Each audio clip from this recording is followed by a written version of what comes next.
Hi, this is Fred Barstein with 401k TV, and we're here at the Napa Summit in Nashville with esteemed ERISA attorney David Levine from the Groom Law Group.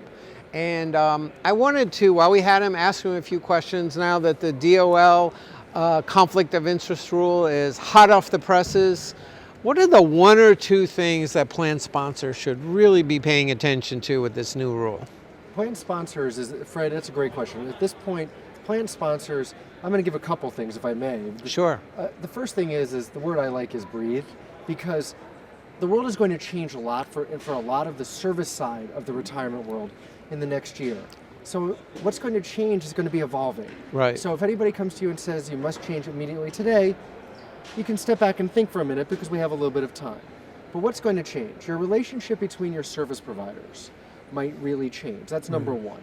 Because depending how big your plan is, whether it's small or the biggest of the big, you have different roles with your providers. You have your advisors, your record keepers, and all your maybe education providers, other people. And the folks that you're going to be dealing with, some of them, their business model may not change at all, but others may have to say, we can help you with this part now, but not this. Maybe rollovers are going to be a big deal as we go forward. We're going to have to see where your record keepers lands. There's lots of ways to approach that. That's number one. Number two, I think as people look forward, it could also impact how they select their vendors, not just their existing vendors. As they select their vendors, one thing to keep in mind is are you a fiduciary, what is your role, and what is your plan going forward as a fiduciary? I would not tell a sponsor today though, if they don't have a perfect answer, you shouldn't consider them. Right. Because the answer is they're figuring it out. The regulation is a week and a half old, 2 weeks old at this point. The trick is to just figure out what they're going to be and figure out how that impacts what's important to your employees, the participants and beneficiaries, and to the end needs you're trying to solve for. And that may mean working with your existing advisors to say what's going to change, because we really like A, B, and C. We like education on certain things, and can we still do that? So let me ask you a question.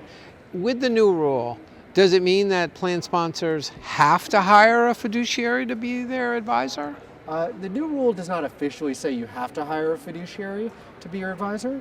At the same time, what the new rule does is it makes it harder for someone to be giving certain levels of advice to a sponsor, to a plan, without becoming a fiduciary. So in a lot of cases, some of the activities that people would say were more sales oriented or weren't actually formally giving advice on a regular basis, for instance, in the past, could make someone into a fiduciary going forward. So I think the reality is you'll find a lot more people are fiduciaries going forward, but there will be some people who still can do in that role, and there'll be different pricing in the business model on that. So how does a plan sponsor know if their advisor is a fiduciary, and what should they be doing, to make sure they do know? Well, there's a couple things. First of all, you already have the world of fee disclosure. Your fiduciaries, unless you're paying it out of the sponsor's bucket, sponsor's assets, usually have to tell you right now because of the fee disclosure rules that went into place many years ago. Second, they should be looking at the contracts and looking at because we all when we're out there selling ourselves, whether we're selling ourselves to sell cosmetics door to door, a school bake sale, we're trying to sell things. But as you go forward, it's what's in writing that matters. And see what people have said. I am a fiduciary under ERISA, or I am a generic fiduciary. Find out what it means. And also ask the question as part of your RFP process and ongoing diligence. Whether or not someone is a fiduciary should not decide whether or not you should hire them, because you need to look at your exact facts. You just need to understand what they are in making a decision.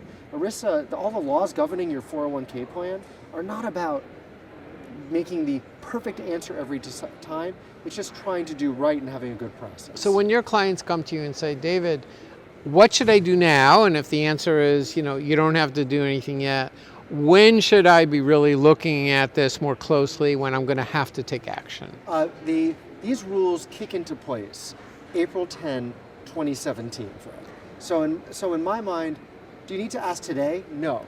But in the next couple months, you should be going to your vendors and saying, I know there's this new rule. What does it mean to me? Now, admittedly, they're going to be figuring it out, and a lot of them will say it's good news because a lot of them genuinely have your best interest at heart. But the thing I would suggest that they do is they say, okay, that's great. Do you think it is this? Can you explain your services to me?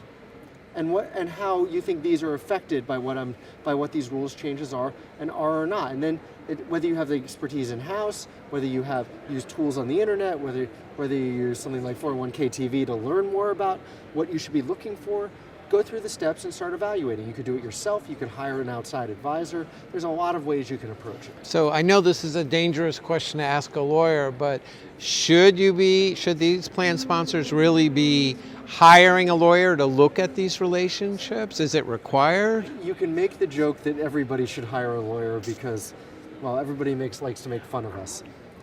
In some cases, yes. In some cases, no. I think if you have a plan of meaningful size, it's good to have collaboration. The land of retirement is a world that I often describe. It's like a sun, is the way I describe it. You, as the plan sponsor and the plan fiduciaries who work at your company, you're at the center. You are the sun.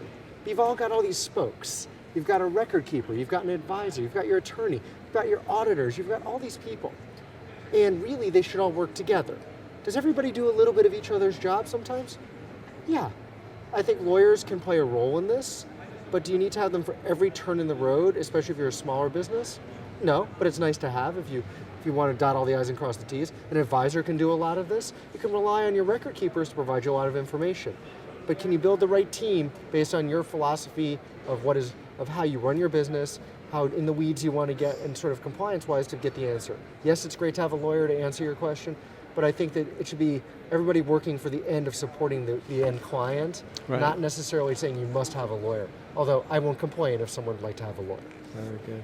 Well, thank you, David, for your time, and thanks for your collaboration on 401k TV. I know you did a great job on the masterclass on the rash of lawsuits, and we got a lot of clicks, and that's also available on our website today. So thanks for watching 401k TV, and stay tuned.